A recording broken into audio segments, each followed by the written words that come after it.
YCP ఆకురౌడి Gorantla Madhav. ఆకురౌడి అని ఎందుకన్నానంటే ఈయన గతంలో లోక్సభ సభ్యునిగా చేసినా కూడా ఎక్కడ కూడా మచ్చుక్కి ఆయన ఒక పొలిటీషియన్ అన్నట్టు కావచ్చు, లేదంటే ఒక ఎడ్యుకేటెడ్ అన్నట్టు కావచ్చు, లేదంటే కనుక ఒక మాజీ పోలీస్ అధికారి అన్నట్టు కావచ్చు, ఎక్కడ కూడా ఆయన బిహేవియర్ ఉండదు, ఆయన మాట తీరు ఉండదు. కాబట్టి ఈయన చర్యలన్నీ, ఈయన బిహేవియర్ అంతా ఆకురౌడీలు ప్రవర్తించేలాగా ఉంటుంది. కాబట్టి ఆయన్ని ఆకురౌడీ అని అన్నాను. దయచేసి యాక్సెప్ట్ చేయవలసినటువంటి పరిస్థితి అన్నమాట మీదందరిది. ఖచ్చితంగా యాక్సెప్ట్ చేసి తీరాలి మీరు కూడా. ఇక ఈ ఆకురౌడీ గోరంట్ల మాధవ్ ఈయన గారు ఈ చేబ్రోలు కిరణ్ అనేటటువంటి తెలుగుదేశం పార్టీ కార్యకర్తని అరెస్ట్ చేసి పోలీసులు తీసుకెళ్తూ ఉంటే వాళ్ళని అడ్డగించి ఆ కిరణ్ని చంపబోయాడట. ఇక ఈయన గారు దాడి చేసి హత్యాయత్నానికి ప్రయత్నం చేస్తూ ఉంటే పోలీసులు చూస్తూ ఊరికనే ఉండరు కదా. వాళ్ళు ఏం చేశారంటే ఈయనను అడ్డుకునేటటువంటి ప్రయత్నంలో గోరంట్ల మాధవ్ దవడల్ని ఆ చెంప ఈ చెంప వాయగొట్టడం అయితే జరిగింది.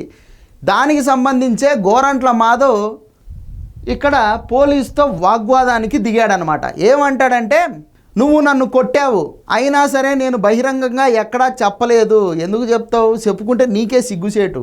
ఒక మాజీ పోలీస్ అధికారి అయ్యుండి, ఒక మాజీ ఎంపీ అయ్యుండి తోటి పోలీస్ చేత తన్నులు తిన్నావు అంటే నీకే సిగ్గుచేటు. కాబట్టి నువ్వు చెప్పుకోలేవు. ఒకవేళ బరి తెగించి చెప్పుకుంటే నీ అంత బరి తెగింపుగాడు ఎవడు ఉండడు. అఫ్కోర్స్ నీకు అంత బరి తెగింపు లేదు కాబట్టి నువ్వు చెప్పుకోలే.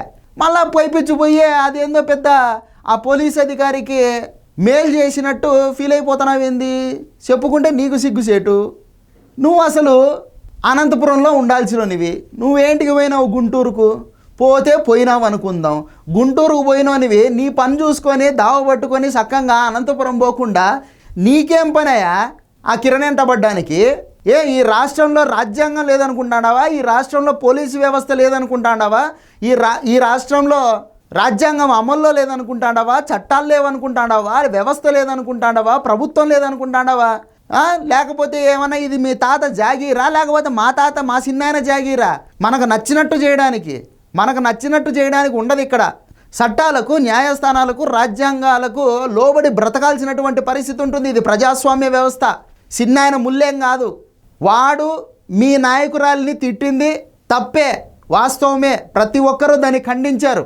చంద్రబాబు నాయుడు గారు కూడా ఖండించారు. అందుకనే ఆయనకు బాధ్యత ఉంది కాబట్టే సొంత కార్యకర్తనైనా సరే ఉపేక్షించేది లేదని చెప్పేసి వాళ్ళే కేసు పెట్టి వాళ్ళే జైలుకు పంపించారు. నువ్వు ఎవడు నిందితుడి మీద దాడి చేయడానికి ప్రయత్నం చేయడానికి? నువ్వు పెద్ద పోటుమొగనివే? నీ ఎమకలు సిట్లేటట్లు కొడతారు పోలీసులు. ఇంకా ఈ పోలీసు ఆయన మంచోడు కాబట్టి 1-2 దెబ్బలు వేసినాడు అంతే. వేరే వాళ్ళ ఏంటంటే నీలాంటి వాళ్ళే అయితే మాత్రము నీ ఎమకలు సిట్లేటట్లు కొట్టిండ్రు. దానికి సంతోషించు అని చెప్పేసి సోషల్ మీడియా మొత్తం ఈ గోరంట్ల మాధవ్ మాట్లాడినటువంటి ఈ వీడియోలను తిప్పుకుంటూ తిడతా ఉండేటటువంటి పరిస్థితి.